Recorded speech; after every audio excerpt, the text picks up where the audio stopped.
வந்திருக்கும் அனைத்து பெரியவர்களுக்கும் வணக்கம்.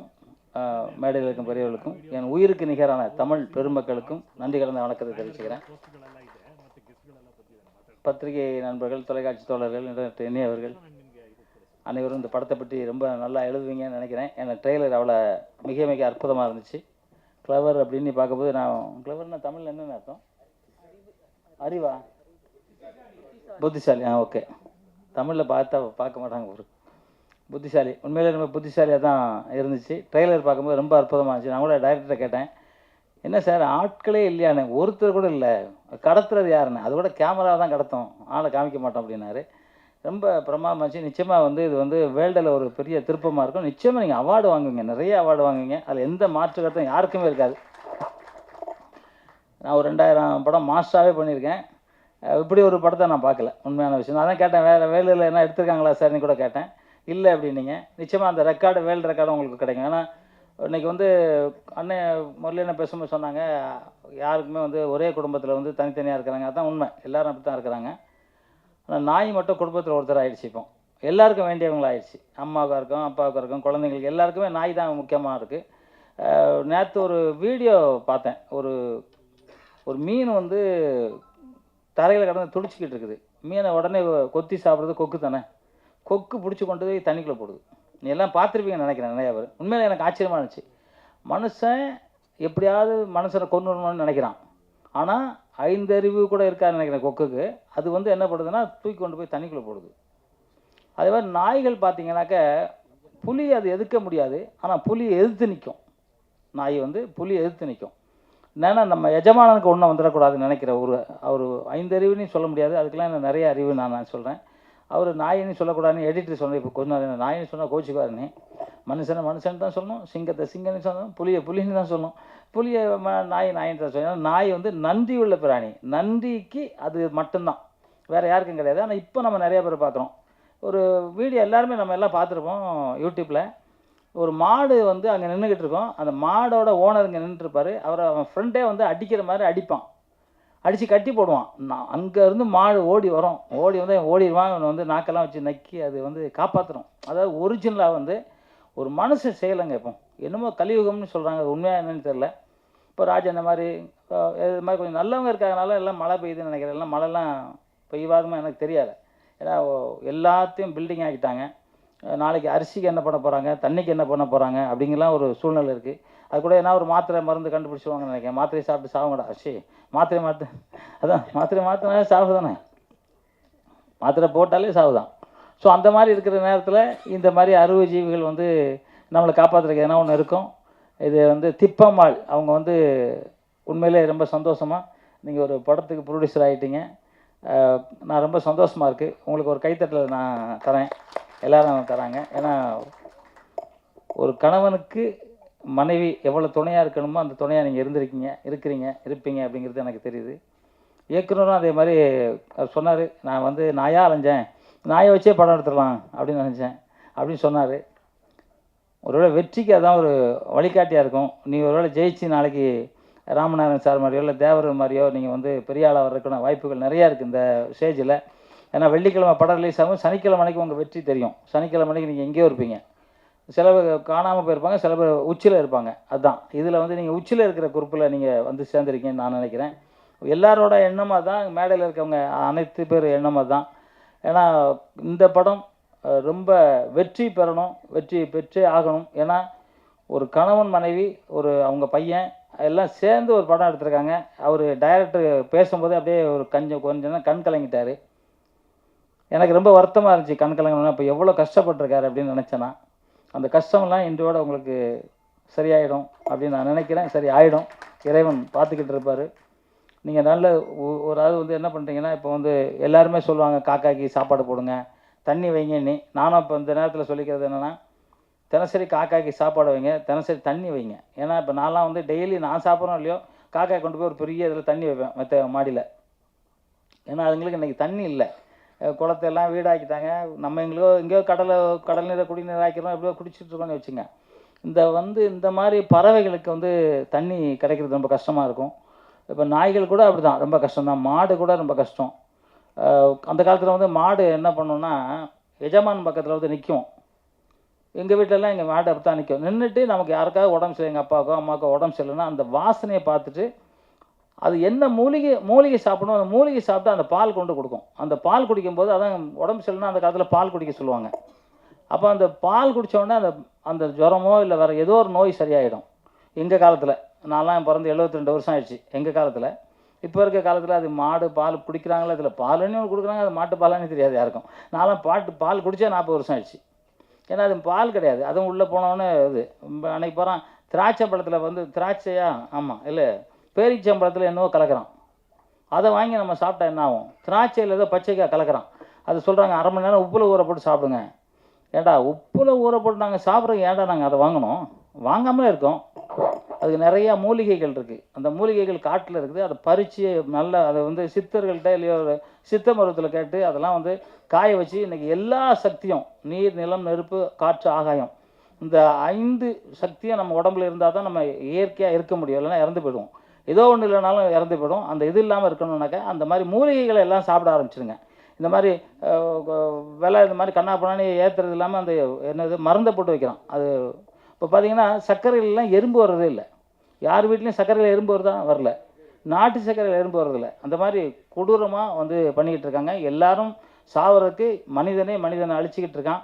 இந்த நேரத்தில் நாய்களை வச்சு ஒரு படம் எடுத்த அந்த குடும்பத்தை வாழ்த்தி உண்மையிலே படம் வெற்றி பெற மனமார்ந்த வாழ்த்துக்களையும் நன்றி தெரிவிச்சுக்கிறேன். அதே மாதிரி எப்பவும் சொல்கிற மாதிரி தான் நாம் வந்து உலகத்திலே உயர்ந்த மொழி, உன்னதமான மொழி, முதல் மொழி தமிழ் மொழி. அந்த தமிழ் வாழ்க, தமிழ் வெல்க,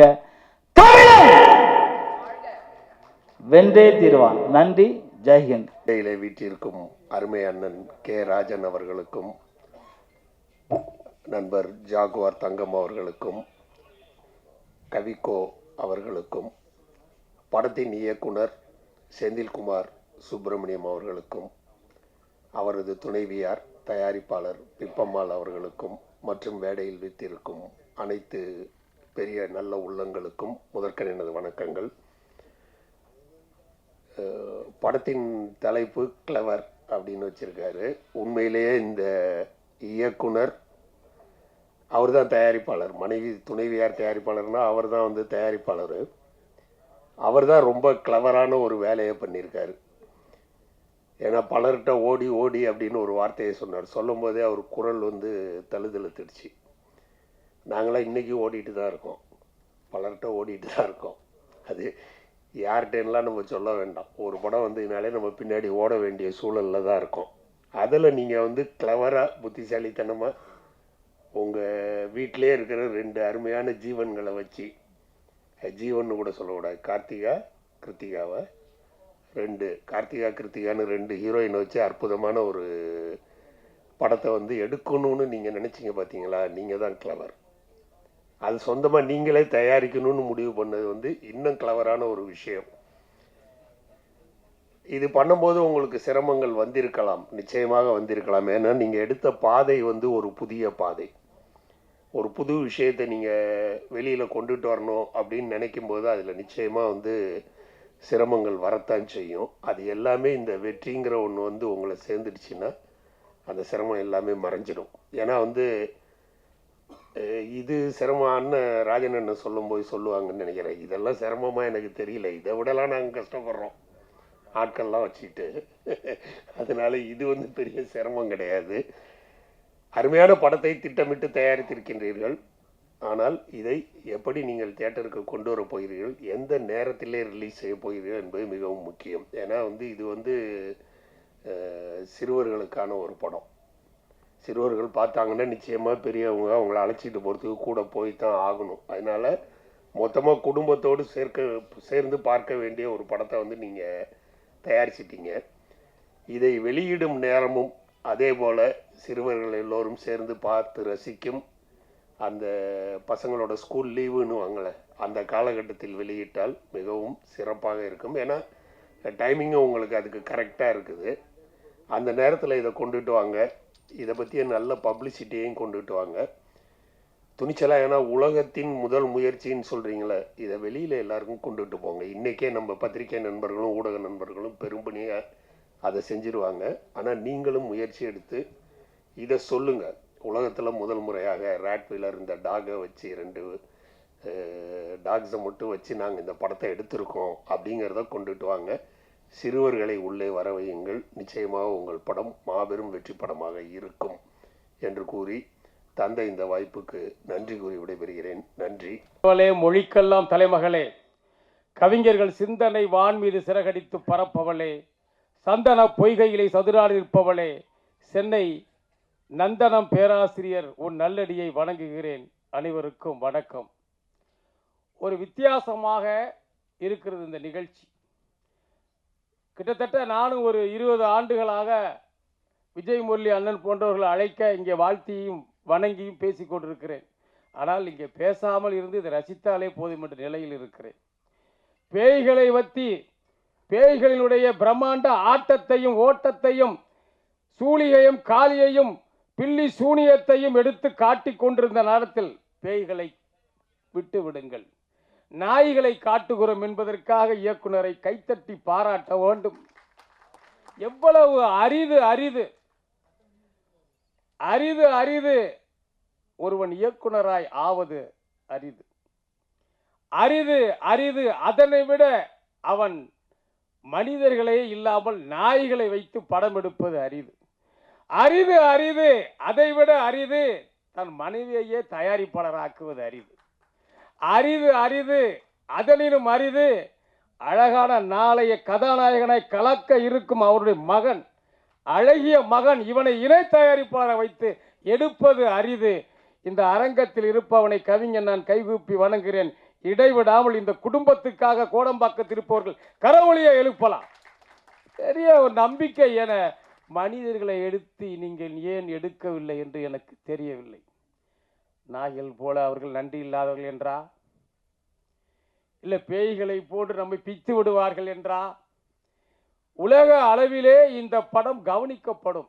அதற்கு காரணம் அந்த ஓசை. எடுத்தோன்னே அந்த ட்ரெய்லர் போட்டோன்னே நீங்கள் யாருக்குமே கிடைக்காத, எவருக்குமே கிடைக்காத அந்த கரவொலியை அறியாமல் உணர்ச்சியிலே தந்ததே அவருடைய வெற்றிக்கு. இந்த வெற்றிக்கு ஒரு காரணம் கட்சுமா தைரியம் இந்த இயக்குனருக்கு இருந்திருக்கு. இதை எப்படி பண்ணியிருப்பாரு என்னன்னு நமக்கு தெரியல. ஆனால் இந்த உலகம் எதை நோக்கி போய் கொண்டிருக்கிறது? பெத்த பிள்ளையோடு பேச நேரமில்லை, பெண்டாட்டியை பார்க்க நேரமில்லை. Computer, calculator, manometer, ammeter, incubator, thermometer, lactometer என்று மீட்டர் கணக்கில் ஓடிக்கொண்டிருக்கிறான்.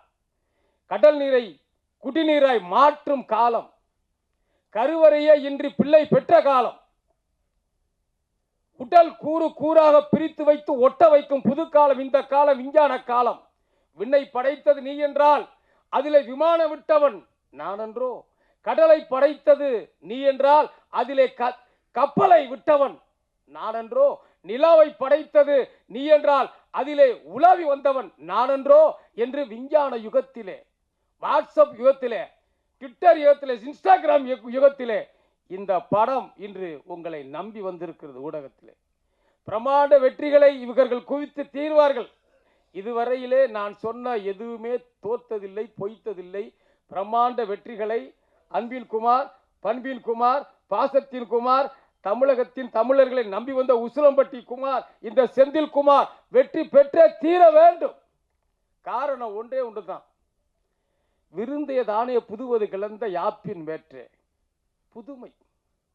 இந்த திரை உலகம் புதுமையாக இருக்கிறவனை, கவித்துவமாக இருக்கிறவனை, புதிய கற்பனை. அழகி படத்திலே பாடலாசிரியர் அறிமுக நாளைக்கு அந்த விழாவினுடைய மீண்டும் அந்த படத்தை மீண்டும் கொண்டு வர இருக்கிற நிகழ்ச்சி, இந்த மகிழ்ச்சியான நேரம் நாளை இதே இடத்தில் இங்கே நடக்க இருக்கிறது. புதுமை போட்ட பாதையிலே போகின்ற ஒரு நிலை இல்லாமல் ஒரு மாற்று பாதையை காட்டியிருக்கிறார். இந்த நாய்கள் அவ்வளவு செல்ல பிராணிகளிலே வித்தியாசமான பிராணிகள். பூனைக்கு உணர்ச்சிகள் கொட்டி காட்ட தெரியாது. தொல்காப்பியன் சொன்னாலே உணர்ச்சிகள் என்றால் என்ன? மெய்ப்பாடு, மெய்யிலிருந்து படுவது, வீரம், அழுகை, எல்லாவற்றையும் காமிக்க. இன்பத்தை வெறுத்தல், துன்பத்து புலம்பல், எதிர்மது பெறுதல், ஏத மாதல், பசியட நிற்றல், பசலை பாய்தல், உண்டியில் உறைதல், உடம்பு நடி சுருங்கல், கண் துயில் மறுத்தல், கனவோடு மயங்கள், பொய்யா கோடல், மெய்ய என்ற உணர்வுகளை சொல்லக்கூடிய ஒரே ஒரு பிராணி குதிரையா பூனையா என்றால் நாயிடம் இருப்பதால் அந்த டைரக்டர் நாயை பிடித்து அழகாக காட்டியிருக்கிறார். நகையே அழுகை இளிவரல் மருட்கை அச்சம் பெருமிதம் வெகுளி உவகை என்று நகையே சிரிப்பு அழுகை நான் சொல்லி விளக்க தேவையில்லை. அறிஞர்கள் சபையிலே நகையே அழுகை இளிவரல் மருட்கை அச்சம் பெருமிதம் வெகுளி உவகை என அப்பால் எட்ட மெய்ப்பாடு என்றார் தொல்காப்பியன். அதை காட்டுகிற ஒரு சக்தி நாயிடம் இருக்கிறது. பேயை எடுத்து எடுத்து பெரிய பிரச்சனைகளான பிறகு நாயை எடுத்த தம்பி நீ நிச்சயமாக வெற்றி பெறுவாய். அன்பு தங்கையே என்னம்மா திப்பம்மா நீ எடுத்தது ஆகாது தப்பம்மா வணக்கம்மா.